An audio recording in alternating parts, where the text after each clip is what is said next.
Assalamualaikum warahmatullahi wabarakatuh. Perkenalkan, nama saya Naisofi Miladia. Saya dari Fakultas Ekonomi dan Bisnis Universitas Primagraha.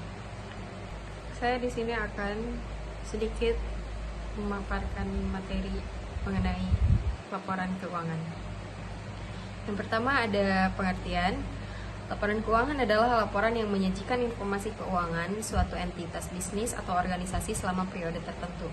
Laporan keuangan umumnya disusun oleh perusahaan atau organisasi untuk memberikan gambaran tentang kinerja keuangan mereka kepada para pemangku kepentingan seperti pemilik, investor, karyawan, kredit, dan pihak terkait lainnya. Selanjutnya, fungsi laporan keuangan. Yang pertama, menyajikan informasi keuangan. Kedua, pengambilan keputusan. Ketiga, transparansi dan akuntabilitas. Keempat, evaluasi kerja. Kelima, perencanaan keuangan. Keenam, pematuhan aturan akuntansi. Ketujuh, evaluasi efisiensi operasional. Jenis laporan keuangan. Yang pertama, laporan laba rugi. Laporan ini menunjukkan pendapatan atau hasil penjualan dan penerimaan lainnya serta biaya-biaya produksi, gaji, beban operasional, dan lain-lain selama periode tertentu. Selisih antara pendapatan dan biaya menghasilkan laba bersih atau rugi bersih. Yang laporan arus kas. Laporan ini menyajikan arus masuk atau keluar. Laporan ini menyajikan arus masuk dan keluar uang tunai selama periode tertentu dari aktivitas operasional, investasi, dan pendanaan. Laporan arus kas memberikan gambaran tentang kemampuan perusahaan dalam menghasilkan uang tunai dan penggunanya dalam kegiatan operasional dan investasi. Selanjutnya ada neraca. Neraca menyajikan posisi keuangan perusahaan pada akhir periode tertentu. Ini mencakup aset atau harta, kewajiban atau hutang, dan ekuitas atau modal perusahaan.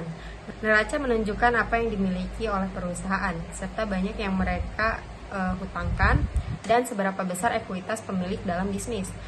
Nah, sekarang kita masuk ke contoh soal. Contoh soalnya adalah buatlah laporan keuangan dari neraca lajur di bawah ini. Kita bisa lihat di tabelnya. Langsung saja ke penyelesaiannya. Pertama, laporan laba rugi. Di laporan laba rugi, kita harus memasukkan pendapatan sama beban. Nah, kita bisa lihat pendapatan apa saja yang ada di neraca lajur sebelumnya. Kita lihat di neraca lajurnya, pendapatan itu cuma ada pendapatan gaji. Kita langsung masukkan aja pendapatan gajinya berapa. Terus selanjutnya ada beban. Beban apa saja yang ada di neraca lajur, kita masukkan saja langsung ke laporan laba rugi. Soalnya ini cuma kayak masukin doang gitu. Nah, di sini ada beban gaji, beban listrik, air HPN, ada beban sewa, beban perlengkapan, beban asuransi, beban penyesuaian peralatan. Kita langsung masukkan, terus setelah itu dijumlahkan. Setelah dijumlahkan semua, jadi pendapatan sebelum pajaknya atau laba bersihnya itu 2.100. Dari mana 2.100? Dari 11 dikurangi 8.900. Dari pendapatan dikurangi sama beban. Selanjutnya ada laporan perubahan modal. Nah, di laporan perubahan modal ini kita masukkan modal pemilik. Modal pemilik awalnya ada berapa? Kita bisa lihat di neraca lajurnya. Modal pemilik awal itu 27.000. Nah, dimasukkan juga laba bersihnya yang tadi 2.100. Setelah itu ditambahkan 27.000 ditambah 2.100, jadi 29.100.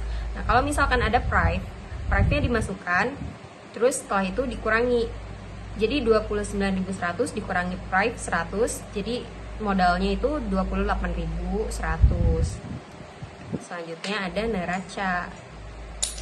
Nah, kalau neraca, aset lancarnya itu apa? Kas, piutang, perlengkapan, itu dimasukkan. Jadi kasnya berapa? Kita bisa lihat di neraca lajurnya.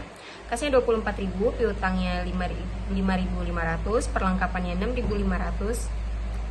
Terus asuransi dibayar di mukanya 2.200. Jadi dijumlahkan jadi 38.200. Nah, selanjutnya ada liabilitas. Di liabilitas ini kita masukkan per utang-utangan. Yang ada di neraca lajur sebelumnya, utang itu cuma ada utang gaji dan utang bank. Kita masukkan saja dua-duanya. Setelah itu kita tambahkan, jadi utangnya ada 22.595 perak.